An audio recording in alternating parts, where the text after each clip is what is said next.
YouTube Ozic going the Goat House is back just one day before it all goes down. I'm pumped. I'm excited. We'll have you covered with instant news on our Twitter and all the signing grades right here on the channel. So hopefully you can join us. In this video, updated predictions, latest rumors, and I graded the trades for Jerry Jeudy and Mac Jones. So a lot to go over. A lot more news will happen today. We'll have you covered again on our Twitter with instant news and reactions. So good time to follow that. Links pinned in the comments for anything they're looking for. Almost at 100K. Appreciate you guys' support.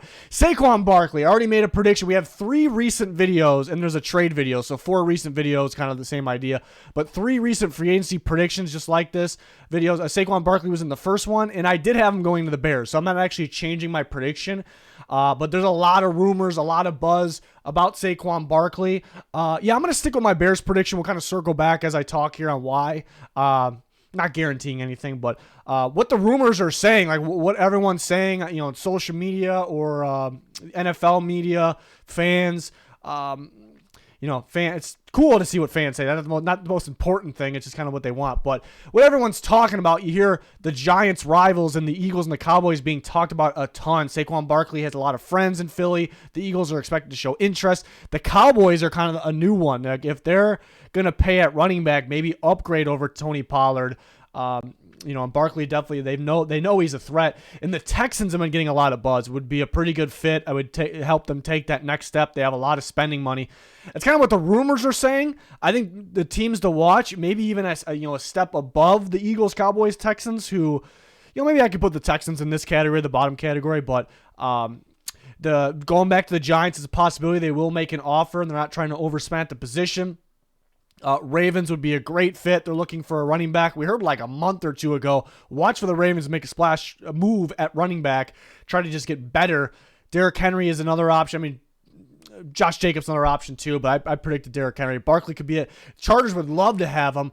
Somebody might outbid them, but Harbaugh is going to value running the football in running backs, and here you go with a big one, Saquon Barkley. So, based off my thoughts, my knowledge, the latest things that we're hearing, the latest rumors, I'd say actually, even though the buzz is pointing towards the Eagles, Cowboys, Texans, maybe those teams below them, Ravens, Chargers, a little more likely, but again, kind of going back up. The Texans could pay more than the Ravens and the Chargers. So it's interesting, but I'm going to predict the Bears because every team you see listed here have been mentioned with Saquon Barkley, and even if they weren't mentioned, we can kind of use our brains and say these are probably the teams, or at least most of these, anybody would predict, including the Bears, that they should be in on Barkley. But Bears are definitely looking to upgrade that running back position. They haven't really done that recently, but now they're kind of clicking into gear. Let's make this team a winning team. They bring in Shane Waldron, who is going to value running backs. He's going to value the running game.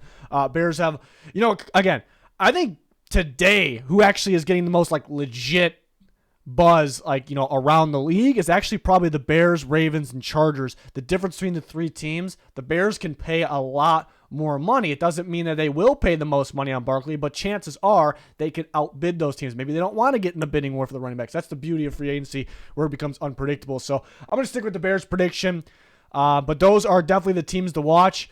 It'd be awesome if somebody not listed here would sign them. That's when I love free agency. Like, whoa, I did not expect that. There's some other teams that we could expect.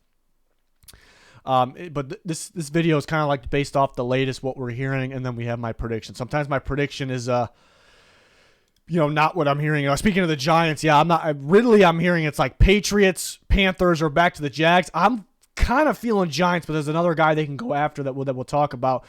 Christian Wilkins is a big-time free agent. Another one I had in the first video, and I predicted him to go to the Texans. I'm going to keep that kind of just a feeling there. There's been a little bit of buzz on that.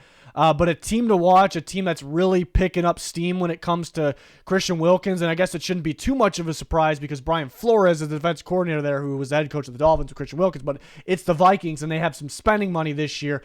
They have to possibly spend on Kirk Cousins. I think we'll learn more about that very soon. Checking my phone to make sure anything happened. Nothing yet.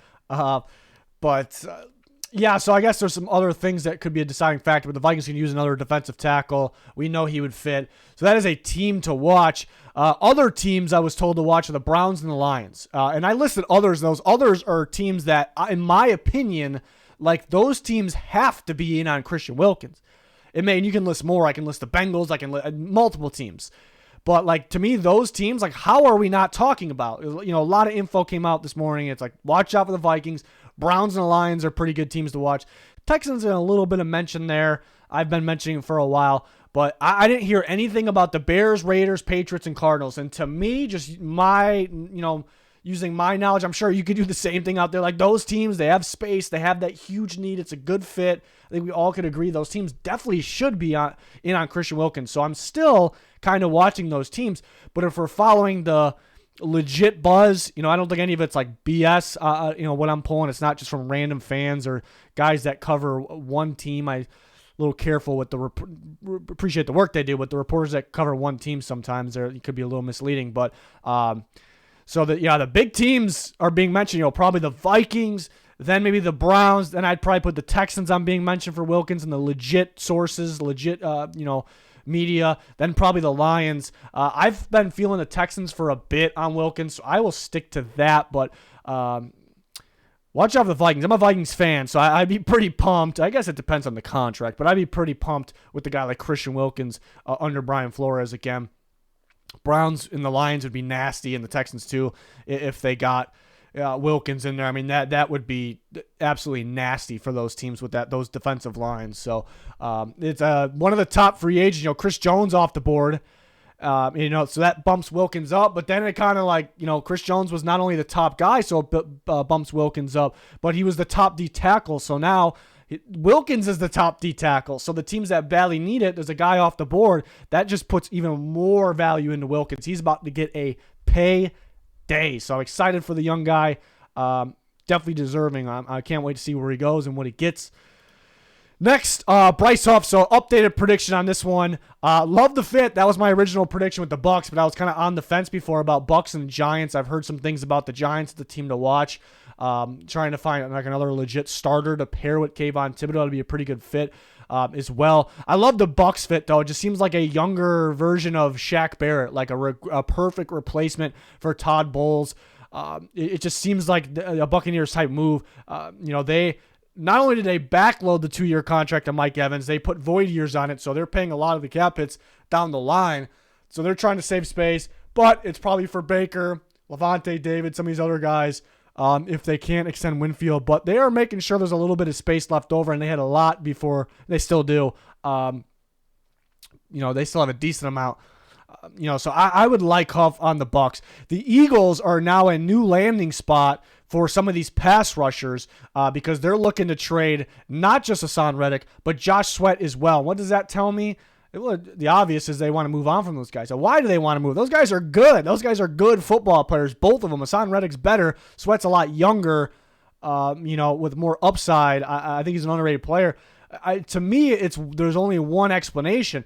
They're trying to fit Fangio's defense more. These guys kind of fit the Gannon defense or some of mainly the Gannon defense. So Fangio typically more of a 3-4. So they're just trying to find the better fits. Maybe get a little younger. Maybe guys with even more upside. So the Eagles now, like unlike before, they are actually in the market for pass rushers, which it's interesting that they're creating that need because they badly need safeties. They probably need corner depth. They need starting linebackers, offensive line depth. Could use another receiver.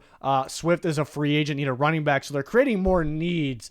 But I think since they are creating that need and want to fit Vic Fangio's defense, Eagles aren't afraid to get better. Howie Roseman, they go all out. They're not going to go sign who would fit? Who's a smaller guy that would fit? Leonard Floyd, aging veteran. I think he would fit that defense pretty damn well.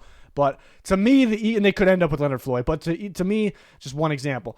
The Eagles are just, they're go-getters, right? So I'm thinking who would fit? Daniil Hunter is probably the top guy that's available, and he is very scheme versatile. Bryce Huff, he kind of played that Leo spot in Salah's defense, which typically translates to more of a 3-4 pass rusher. So I really think he would definitely fit Fangio's defense. There's been some reports they could go after Huff. I think Diana Rossini, said that. So it kind of made sense to me. So it makes a lot of sense. So I'll predict that. Love the fit with the Bucks. Heard some things about the Giants. The Jets can get them back, but they had other guys they were playing more, and then maybe they're prepared for this with Will McDonald draft pick last year. Falcons and Rams are teams that he definitely fits the scheme-wise, and they badly need pass rusher help, and they have some spending money. So those are teams to watch as well. And there's more teams. Texans are typically more of a 4-3, but they could use that Leo, and they could be in on them. I can list a lot more teams than that, but these are the teams I want to focus on right now. But the Eagles are the updated prediction. Gabe Davis updated prediction. I was 50-50. That was actually yesterday's video. Early yesterday, I was 50-50 on the Giants and the Browns. And I almost felt the Giants, but because I had them getting Calvin Ridley, I'm like, I think I got to go with the Browns here. Good connections. The Browns traded for Jeudy, which we'll grade that trade in this video. So, I mean, they have Jeudy on top of Amari Cooper, Elijah Moore, Cedric Tillman. So it's very much less likely they'll get Gabe Davis. The Giants have a need at receiver. They need multiple receivers. They could get Ridley and Davis. More buzz towards the Patriots and the Panthers and the Jags for Ridley at this moment, but I still like the Giants. But Brian Daboll, coached Gabe Davis with the Buffalo Bills. It makes a lot of sense. A lot of buzz, the rumors, a lot of buzz on the Jags. Apparently teammate, he's following Jags guys, they're following him. I never really pay attention too much to that, but it's always interesting. There's a lot of buzz about it. Like maybe they're prepared to lose Ridley. They could get him back. They're looking for another receiver with some upside. It just seems like a guy to pair with Christian Kirk, like a total opposite, which is good. Seems like a guy Doug Peterson would like to have in there as kind of his contested catch possession receiver. So it does make some sense. So watch out for the Jags with them. Other teams I'm keeping an eye on. I actually haven't heard any, but I heard before the Jeudy thing, I heard Browns, Giants, and I'm hearing Jags. Haven't really heard anything on Gabe Davis on any other team, so this is kind of just my opinion. Panthers have to make sense. They need an outside receiver very, very badly. The Bears are going to be a good pairing with DJ Moore. They have a lot of money. Heard the Rams were sniffing around for some outside receivers. They kind of struck out with Allen Robinson. At that role, we know the slot receivers always work well for them, but they're looking for like a bigger body guy. They were going to go after Mike Evans. So Titans, badly needed receiver. I could see the Chiefs. Like I could see him thriving on the Chiefs. It's kind of like a thing. Again, I could see. I'm not really predicting it, but could see it. I'm gonna go with the Giants. I guess watch out for the Jags based on what we're hearing here, though. Next, news on Michael Gallup, expected to be cut or traded. Technically, the Cowboys are trying to trade him. Teams expecting him to be cut. I would not trade for Gallup. It wouldn't make any sense. Like, even if it's a super late pick, I just wait for him to be cut, make a move. I'd say the team to watch is the Panthers. Just seems like a good outside option for Canales' offense. And they can definitely, and it would be cheaper. So then you have him feeling, but you make another splash move, whether it's in free agency or an actual trade or a second round, a top of the second round guy. That would make a lot of sense, because they're going to need multiple options here. So a veteran that I think could revive his career in that Dave Canales offense there. So, and there could be several other. We would be here all day if we're talking about other landing spots. But I think there's like a domino effect, like which free agents are going to sign. Is there going to be like a T. Higgins trade? So I think we'd have to wait a little bit. So it's tough to just sit here and list a million teams. Just list the team that I felt best about, that we're hearing about. And kind of same thing for Michael Thomas, expected to be cut, tweeting a lot of weird stuff. We expected him to be cut anyways. That was the way the contract was structured. Teams I'm watching, I'm going to list two. The Broncos are an obvious one. Sean Payton is there as long as they're on good terms, I'd imagine. That they could be. They just traded Jeudy, a guy that plays in the slot, plays outside. Michael Thomas is different than Jeudy, but he plays both. He just has the durability concerns.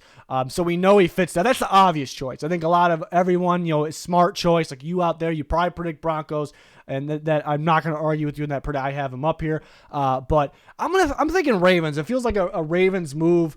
To add this veteran guy that wouldn't be that expensive, and they seem to never be worried about guys with durability issues either. Just seems like a Ravens move. So I like the evenly 50-50 Ravens and Broncos.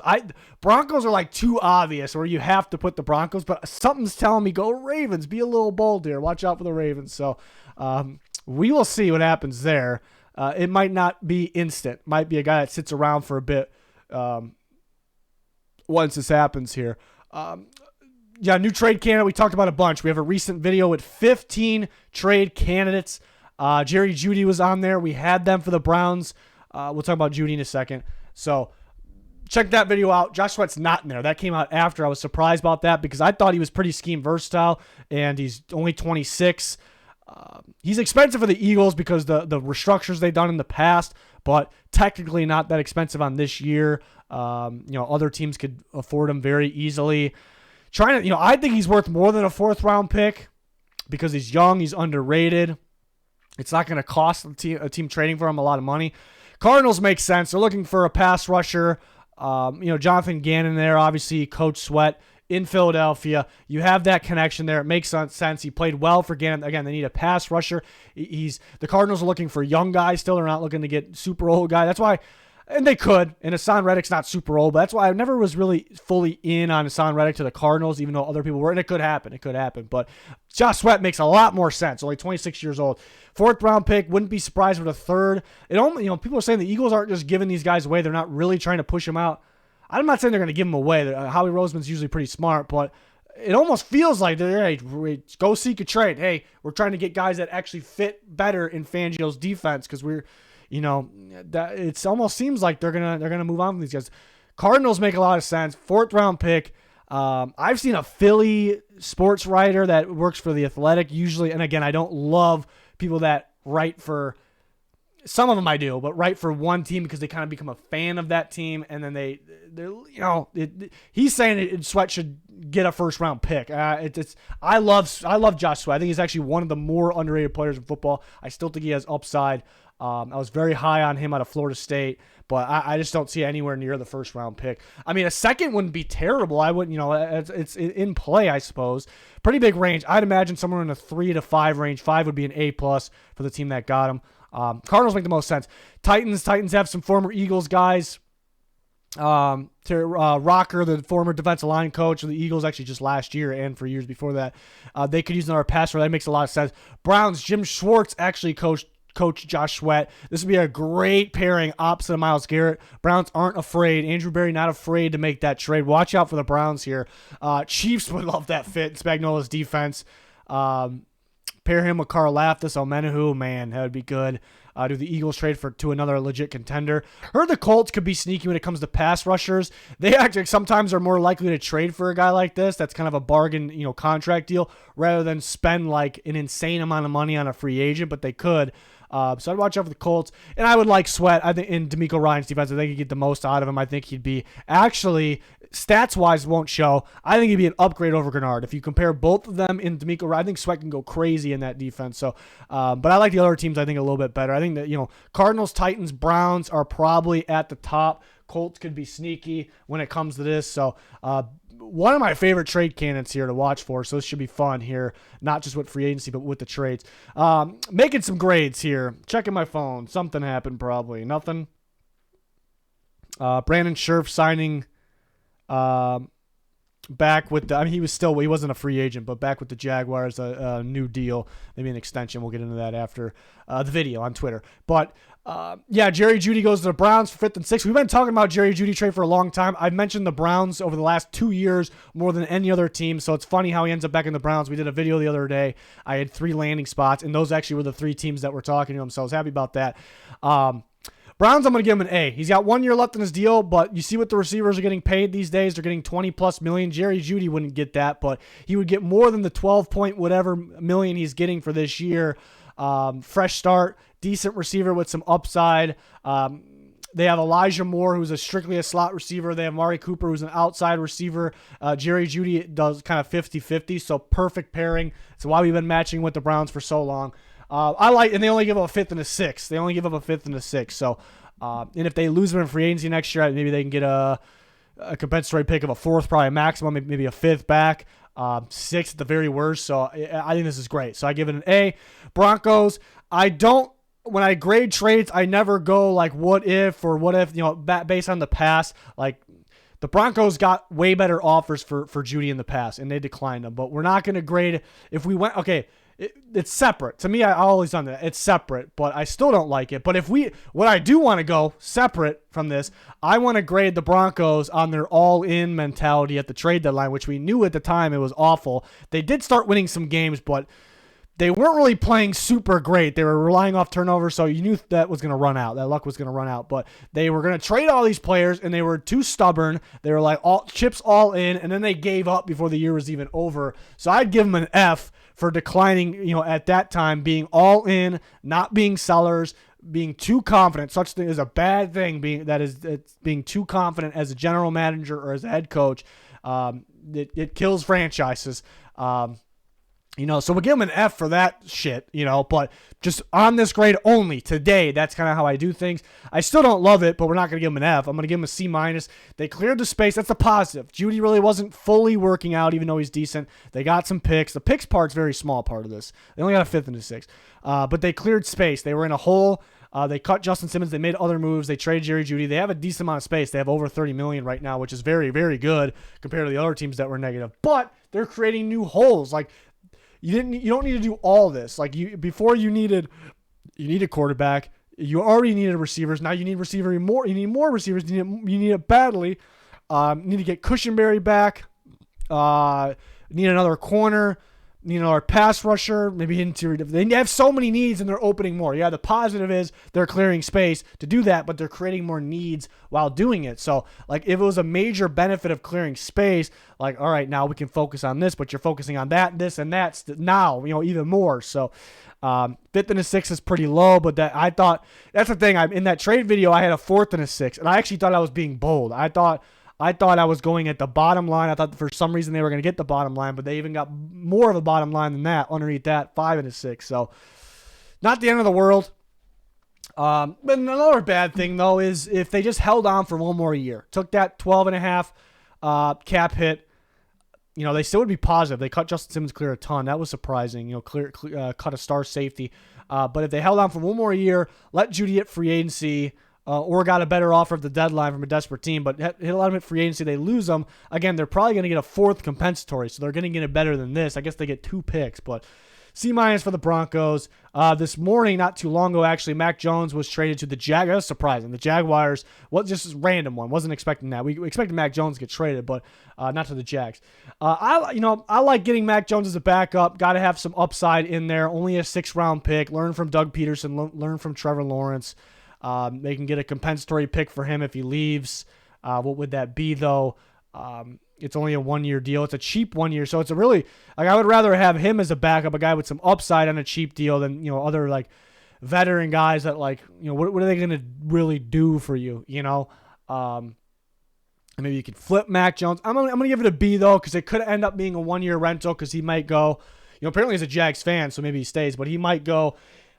Hey, maybe I can go start at this other team. I'm not going to beat out Trevor Lawrence. Maybe he's saying that next free agency. So, and he leaves for super cheap. And, so it could just be a rental for a 6th-round pick. 6th-round pick.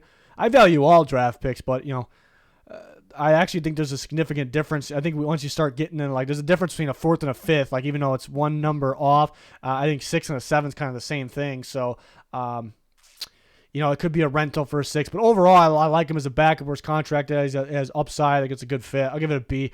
Patriots, B-. Again, we don't grade it based off of where they took him in the draft, what they got now. That's, we can go back and grade that actual draft pick. Obviously, it didn't work out, so it'd be a bad grade, but that's not what this trade is about today. I give it a B-. He was probably going to be 3rd string based on where they're heading. He might have been a roster bubble, probably a cut, so they get something for him. It's better than a 7th-round pick. Could they have held on for another year, get a better compensatory, trade him at the deadline, things like that too. But I thought maybe there's a shot that a team would like his upside and just remember what he did his rookie year. It's like he's got that in him and traded a 5th, so they get a 6th. I give it a B- there for the Patriots, but so nothing terrible here. Then one more big rumor, we were talking about this on Twitter. Free agent guards in for a payday. So if your team's looking for a guard, they're going to be in bidding wars. They might overpay. This is kind of beware type situation for some of these guys. But Kevin Dotson got paid $16 million per year. He was really good last year. He missed the first 3 or 4 games and then he played the rest of the year, so he did miss a little bit of time. But so, he was on and off with the Steelers. They kind of just dumped him to the Rams. But he got paid $16 million. He was really solid this year, but he got paid $16 million off not even a full season of playing good. So and he's good. He's better than some of these other guys that are available. Not all of them, but it kind of gives you an idea where guys are going to get paid. And we heard about this. Michael Onwenu played. He's a guard for the Patriots. He filled in at tackle at times, and he was pretty damn good at tackle, but still a little bit up in the air. And he's looking for tackle money. Like, hey, I can play tackle. You better give me tackle money or make me the highest paid guard in football, which is probably around there. So watch out for that. It's a little risky for other teams because he's good. He's young. He has upside. He's versatile, but sometimes you see, I know the Patriots haven't been playing like they used to recently, but sometimes you see offensive line when they go somewhere else from the Patriots, they're not as good, and he doesn't have a large sample size at tackle, and he's had some little durability things pop up, little injuries pop up. So I'd be very careful with him, but he is very talented. He's deserving a lot of money, but he's probably going to maybe crush that $16 million per year, which is pretty crazy. Bidding war incoming for Robert Hunt out of the true guards. He is known as the best one. There's probably more teams that be in on him than Onwenu, or maybe not, because you could have the guard teams and the tackle teams in on Onwenu. Hunt very good though. Liked him a lot coming out of Louisiana. Still has a lot of upside. Really got going recently. There's gonna be a lot of teams interested in Hunt. He's gonna get paid a lot of money. He could be made another one could be made the highest paid guard. People are going to be surprised about this. It's going to look like overpays, but if you do the overpays, it better be for these really good guys. I'd put Robert Hunt maybe at the top if you're talking like true guard. Jonah Jackson, considered one of the top options. A guy that's supposed to get, Dotson getting $16 million. So is Jackson going to get? He wasn't as good as Dotson, but he has a little bit more experience. We're actually playing well, like more consistency, I suppose. But he could push that range. A lot of teams interested in him. I worry with that one though because the Lions that.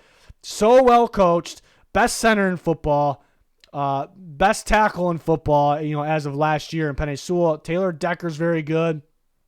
And it felt like whoever was in at guard, like they were going to thrive. And that, even Jackson came out at times and they were still really good. He is very solid. He's very solid. They're better with him.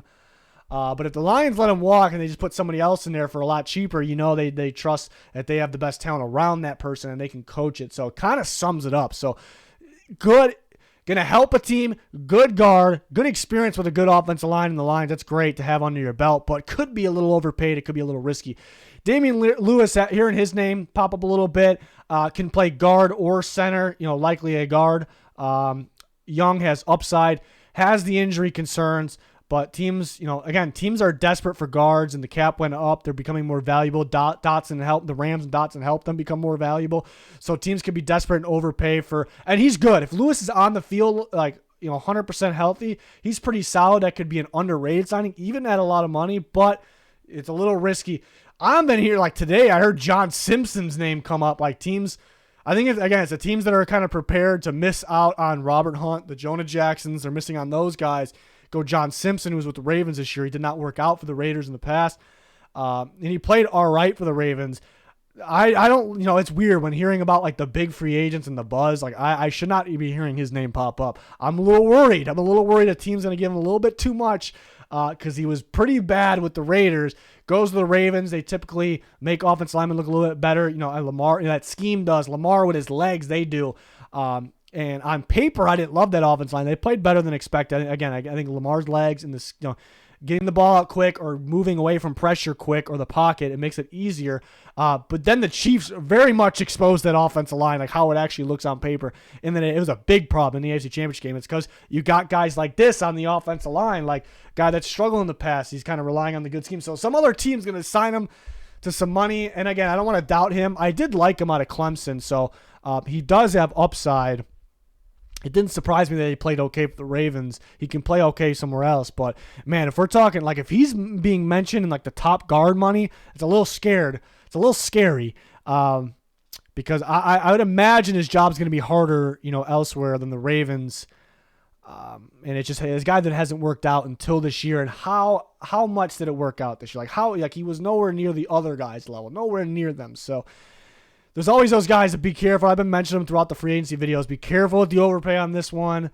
I would imagine he'd be a very cheap deal. What did Ezra Cleveland get? Ezra Cleveland got $8 million per year. I figured Simpson would be under him, $6 million per year. Based on what I heard today, he's gonna crush that. Maybe it's just from a desperate team. So we'll see. The excuse for people are the cap went up. It doesn't mean get a little wild there. I know teams get desperate, but all right, that's my latest predictions, my trade grades, and latest buzz, what I'm hearing. More will come out. This might be our last video until the free agency signing grades videos, which if you know us, we always have a bunch of those, like as it's happening. But latest news, thoughts, instant news, thoughts on those on our Twitter at GoDustNFL. Link pinned in the comments. Very important to follow that. Check out our sponsors, GLD Shop, Liquid IV. Help us get to 100K. All that much appreciated. Yeah, it's gonna do it. Thanks for watching. Goodbye.